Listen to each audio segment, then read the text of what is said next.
Ano ba yung dala mo, Chips? Bigat eh. Bigat? Ano ba yan? Sakit. Oo nga eh. Medyo. Joke lang. Medyo mabigat nga eh. Stiff na Okay lang naman eh.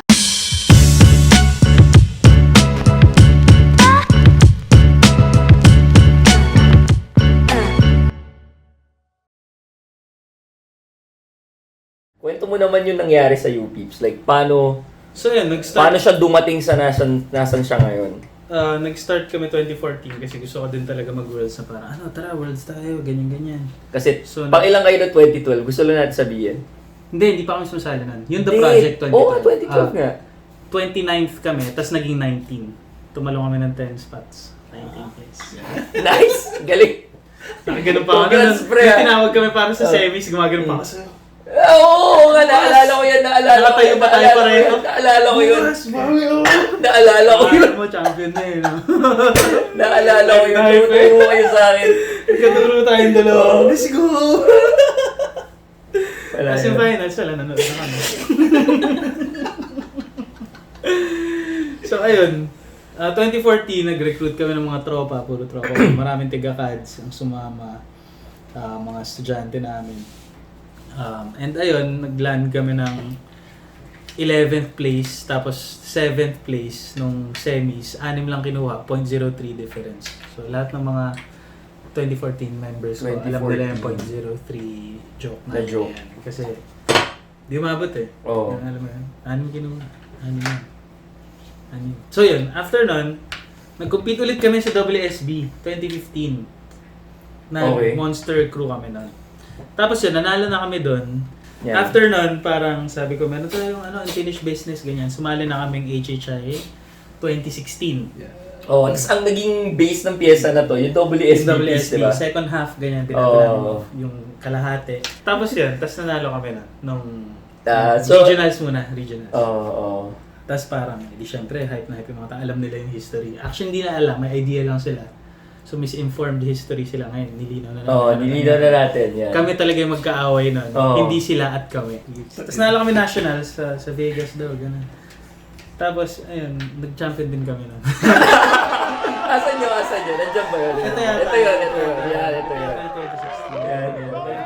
Walang date. Yan yun. Okay. Tapos yun na, after nun, nung nag-champion na, nag-defend din, ganyan. Champion ulit.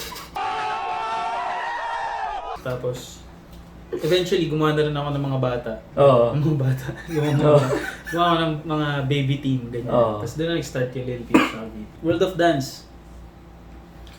Wild. Saan ang galing? Paano kayo nakapasok sa World of Dance? So, sumali muna kaming World of Dance PH. Pero, hindi kami hindi, joke lang gag.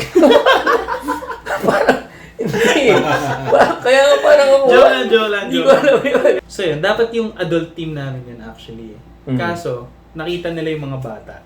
Tapos hiningan din nila requirement. Eventually, sabi, alam mo naman si Hollywood, gusto siguro nila yung mga kids kasi syempre mas cute sila. Ang reason nila sa amin, parang mas kaya nilang manalo sa division nila. Talaga? Which is true enough. Kasi kung nakatapat namin yung Kings, talo talaga kami agad. First round pa lang, pre. Nakita mo naman yun doon. Ay, alam mo ba yung Kings yun yung Kalaban natin. Kalaban 2012. SNV India sila nun. Sila yung third place, kami first place. Gusto ko lang sabihin. Hindi sila nag-third nun. Di ba sila yung third place? Nag-third sila sa 2015. Pero kumusta yung experience? Ano yung masasabi mo Solid. dun sa experience na yun? Solid experience. Ano ginagawa nila? Sagot nila yung hotel 5-star na sa Marriott kami. Sagot nila yung flight. Mga 3 times kami nagpunta. Oo. Bali. Sagot nga talaga nila. Sagot nila. Tapos meron kayo sweldo. Tapos sobrang professional. Maliit ka lang na 15 minutes. Yung schedule nila napaka-tight. May isang team na kasi hindi may kasunod makakapag-block. may kasunod isang team na hindi makakapag-shoot. Tapos bukod sa sobrang professional sa time, sobrang bait ng staff. As in wild, as in tropa namin lahat ng staff. Sobrang nakakatawa sila. Hindi mo feel yung stress kahit puyat tas pagod ka. May pagkain lagi doon. Actually, kasi kami mga Pinoy doon, syempre kami ni Nix, nakita namin yung pantry.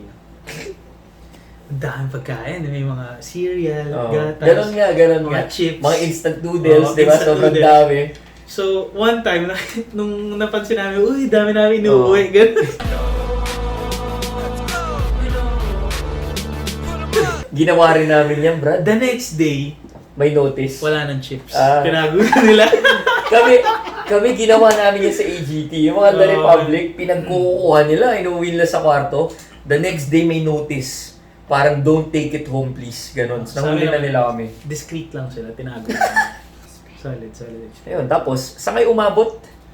Junior Division team champions kami. So, Yeah. kami to final. Grabe, first ever yan, man. First First ever. First ever nag-represent, first ever nanalo hanggang. So, yun. Para sa inyo na maraming aspiring para, alam mo yun, aspiring to learn dance, and kung gusto nyo malaman kung ano yung nangyayari, ito yung mga results ng hindi mo pag-stop after winning a competition. Yun. This is one thing that I've been saying over and over again, that Or parang competitions... may bumps ka along the road. Yeah, Diba? you don't stop. Siyempre, you don't stop in the bumps. Mhm. Pero, when you reach a certain goal, don't make that the ultimate goal. Mhm. There is always something better than that. Yun. These are the things that goes after winning. Or after getting noticed, after getting breaks. Kailangan mag-capitalize tayo. And we actually can study on how we could get more dun sa mga nakukuha natin after investing. So ito yun. That's why I want to be able to talk to this guy so he can tell you.